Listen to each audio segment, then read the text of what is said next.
आदेश। जय श्री महाकाल। आप सभी लोगों को मैं और एक नए वीडियो में स्वागत करता हूं। आपसे मैं आप सभी लोगों के लिए आज रुद्र चंडी माता का पहले चरण का साधना लेके आया हूं। हालांकि ये पहले चरण का पूर्ण साधना नहीं है, आधा साधना है, लेकिन ये साधना जितना भी है साधना, वो साधना करके आपके जीवन में जरूर ही लाभ होगा। तो जरूर ही आपसे ये साधना कीजिएगा जो लोग करना चाहते हैं। तो चलिए शुरू करते हैं आज के वीडियो को और जानते हैं साधना विधि के ऊपर। तो ये साधना आपको कब से शुरू करना है पहले वो जान लेते हैं। कृष्ण पक्ष शुक्ल पक्ष की अष्टमी, चतुर्दशी, नवमी, सप्तमी। ओके, ये दिन से शुरू कर सकते हैं। नहीं कर सकते इन दिनों में तो आप मंगलवार, शनिवार, रविवार और गुरुवार के दिन शुरू कर सकते हैं। अगर इन दिनों में भी नहीं कर सकते तो कोई से भी शुभ दिन देख के आप शुरू कर सकते हैं। कौन ये साधना कर सकता है? जो गुरु धारण कर चुके हैं वो सुनिश्चित ये साधना कर सकते हैं। जिन लोगों ने गुरु धारण नहीं किया वो लोग को शिव जी को गुरु मान के ये साधना कर सकते हैं। ध्यान रखिए, जिन लोगों ने गुरु धारण नहीं किया है उन लोगों को चाहिए कि वो कम से कम नवान्न मंत्र का, शिव पंचाक्षरी मंत्र का कम से कम 2.25 लाख या फिर 1.25 लाख जाप कंप्लीट कर चुके हैं तभी जाके ये साधना कीजिएगा, नहीं तो ना कीजिएगा। ओके, इसके बाद ये साधना में जो आपका वस्त्र होगा वो आपका लाल होगा, आसन भी लाल होगा। आपका जो मुंह होगा वो पूर्व या फिर उत्तर की होगा अगर आप मंदिर में करते हैं। देखिए, और एक बात, ये साधना किन किन मंदिर में किया जा सकता है मैं आपको बता दूं। राम मंदिर में, शिव जी के मंदिर में और माता रानी के मंदिर में, ये 3 मंदिर में आप माता रुद्र चंडिका की साधना कर सकते हैं। तो ये 3 मंदिर में करते हैं तो आप भगवान जिस ओर हैं उस ओर आप मुंह करके साधना कर सकते हैं। अगर आप घर में कर रहे हैं तो आप पूर्व या फिर उत्तर की ओर मुख करके साधना कर सकते हैं। इसमें जो ये साधना है ये टोटल 11 दिन की साधना है। 11 दिनों के अंदर आपको 1 लाख मंत्रों का जाप करना पड़ेगा। इसमें जो आपका माला होगा रुद्राक्ष की माला होगा। ज़्यादा कुछ विधि विधान है नहीं। मंत्र क्या है मैं आपको बता दूं। मंत्र एक बीज मंत्र है और वो बीज मंत्र है ह्रीम। आपको अपने स्क्रीन पे भी दिख रहा होगा। तो वो बीज मंत्र का आपको 1 लाख जाप करना है 11 दिनों के अंदर। और वो जो बीज मंत्र है वो ह्रीम बीज मंत्र है। ह्रीम बीज मंत्र का आपको संकल्प लेके माता रुद्र चंडिका के नाम से आपको 11 दिनों के अंदर 1 लाख जाप कंप्लीट करना है। 1 लाख 1.25 लाख आप अपने हिसाब से देख के कर लीजिएगा। ओके, जो लोग 1 लाख ज़्यादातर करते हैं तो 1 लाख कीजिए, 1.25 लाख करते हैं 1.25 लाख कीजिए। ओके, इस तरह से आपको कर लेना है संकल्प पूर्वक। इसके बाद आ जाता है आपका भोग क्या देंगे आप। देखिए, माता को आप किसी भी चीज़ का भोग दे सकते हैं। भोग अपनी भक्ति के ऊपर होता है। दूध की मिठाई का भोग, अनार का भोग और फल आदि का भोग आप दे सकते हैं। जो आपका मन चाहे वो आप भोग माता को दे दीजिएगा। विधि क्या होगा मैं आपको बता दूं। विधि पूर्वक आप सुबह या फिर जिसे आप नहा धो के तैयार करते हैं, नित्य कर्म आदि संध्या समाप्त करने के बाद शाम को सुबह आपको करना है। जो लोग रह सकते हैं फलाहार पे रह के ये साधना करें। माता की कृपा बहुत जल्दी होती है। और अगर आप फलाहार नहीं कर सकते तो नॉर्मल सात्विक आहार लेके ये साधना आप कर सकते हैं। ओके, तो रात को 8 बजे के बाद ये साधना आप सभी लोग कर सकते हैं। विधि पूर्वक बैठ जाइए आसन पे। दिशा बंधन, दिग्बंधन, आसन बंधन आदि कर लीजिए। आसन बंधन करने के बाद गणपति पूजन, शिव पूजन, गुरु पूजन, माता रानी का पूजन कर लीजिए। ओके, इष्ट अगर माता रानी है तो माता जिन रूप का आप इष्ट हैं उन रूप का आप माता रानी के ऊपर उपचार कर सकते हैं। ओके, उपचार पूजा माता को दे सकते हैं। अगर आपके इष्ट माता हैं तो उनको एक अलग से उपचार पूजा दे सकते हैं। इसके बाद आ जाता है, इतना करने के बाद आप संकल्प ले लीजिए कि ह्रीम बीज मंत्र का मैं माता रुद्र चंडी की प्रसन्नता के लिए इतना जाप करूंगा, या फिर मेरा ये मनोकामना है और माता रुद्र चंडिका मैं आपके जो बीज मंत्र ह्रीम है इसका इतना इतना जाप करूंगा, कृपया प्रसन्न हो और मेरा ये मनोकामना पूर्ण करें बोल के भी आप संकल्प ले सकते हैं अपने मनोकामना के अनुसार। मनोकामना में आप अपना जॉब नहीं लग रहा है, शादी वादी नहीं हो रही है, वो सारा कर सकते हैं। अगर आप नौकरी वोकरी कर रहे हैं उसके लिए भी कर सकते हैं। पदोन्नति चाहते हैं वो कर सकते हैं। षटकर्म मारण मोहन आदि के लिए ये साधना नहीं है। ये साधना आप षटकर्म मारण मोहन वशीकरण आदि के लिए नहीं कर सकते। बहुत लोग बोलते हैं कि हम प्रेमिका प्राप्ति के लिए संकल्प करें क्या, जो हमारा प्रेमिका हमसे रूठ गई है उसके लिए करें क्या। तो नहीं, बिल्कुल नहीं। ये साधना उस तरह की प्रयोग के लिए नहीं बनाई गई है। ओके, बाकी आप नॉर्मल कैजुअली जो भी आप अपना चाहते हैं उस तरह का नॉर्मल जो इंसानों के चाहत होते हैं उसी तरह से आप संकल्प ले सकते हैं। पढ़ाई हुआ, धन प्राप्ति हुआ, ओके, ज्ञान प्राप्ति हुआ, जॉब नहीं लग रहा है, दूर पढ़ाई करने के लिए जाना है, विदेश यात्रा करना है, बाकी आप ले सकते हैं अपने हिसाब से। इसके बाद आ जाता है आपका पूजन। गणपति पूजन करके एक माला, शिव पूजन करके एक माला, गुरु पूजन करके गुरु मंत्र का एक माला, गुरु मंत्र नहीं है शिव जी का 5 माला मंत्र जाप कर लीजिए।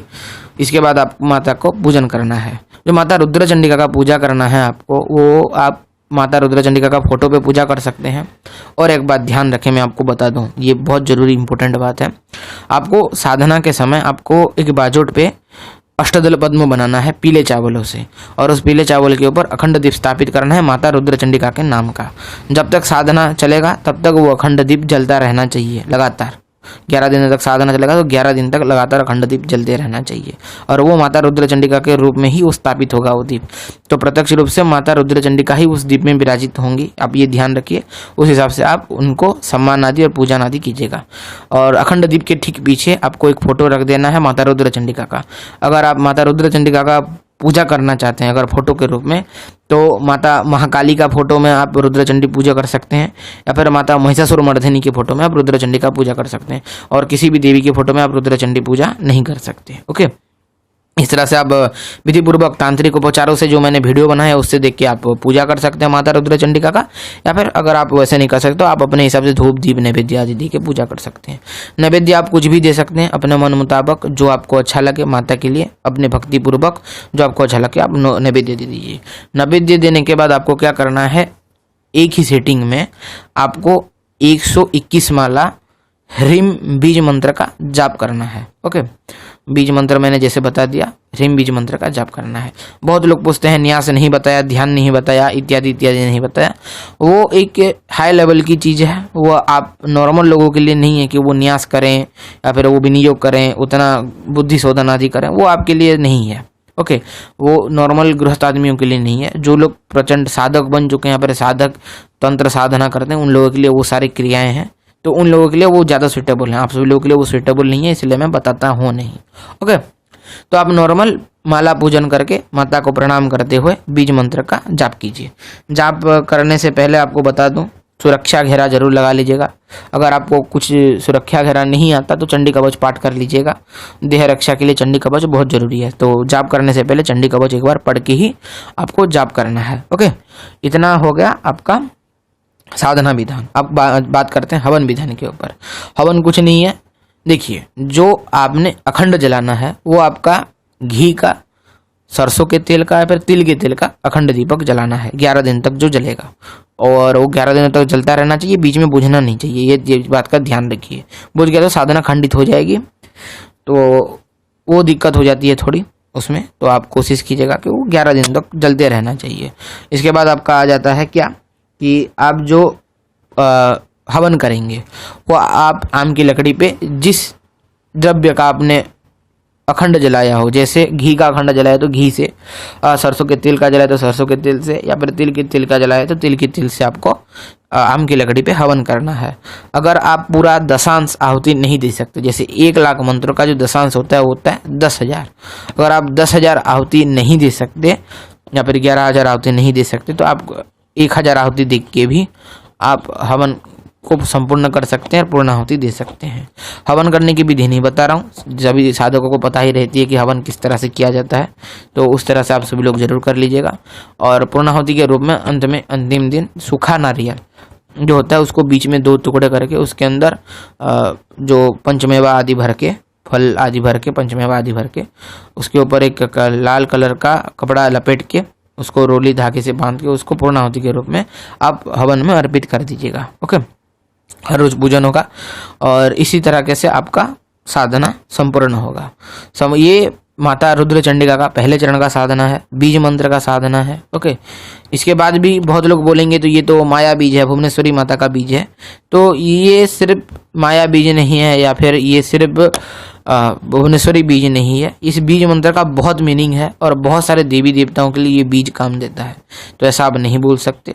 साधना जितना दिया गया है उस हिसाब से कीजिए, सफलता जरूर मिलेगी।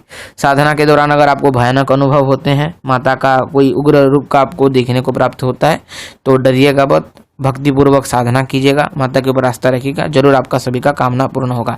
हालांकि ये साधना में इतने भयानक अनुभव होते नहीं है क्योंकि ये पहले चरण का साधना होता है।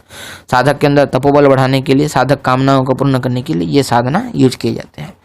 तो इस तरह से साधना है और यही विधि है। अगर आप सभी लोगों को कुछ नहीं पता चला कि कुछ मैंने छोड़ दिया हो तो आप जरूर लोग कमेंट बॉक्स में पूछ सकते हैं मेरे से, मैं आपको रिप्लाई दे दूंगा। इसके बाद आपको ये वीडियो अच्छा लगता है तो लाइक कीजिए, शेयर कीजिए, सब्सक्राइब कीजिए, और जो लोग नए हैं सब्सक्राइब करके घंटी वाला बेल आइकन ऑल पे सेट कर दें ताकि मैं जो वीडियो अपलोड करूँ उसका नोटिफिकेशन आप सभी लोगों तक पहले पहुंच जाए। तो यही था कुछ आज का वीडियो। सभी को नमस्कार, आदेश, जय माँ घोरा काली।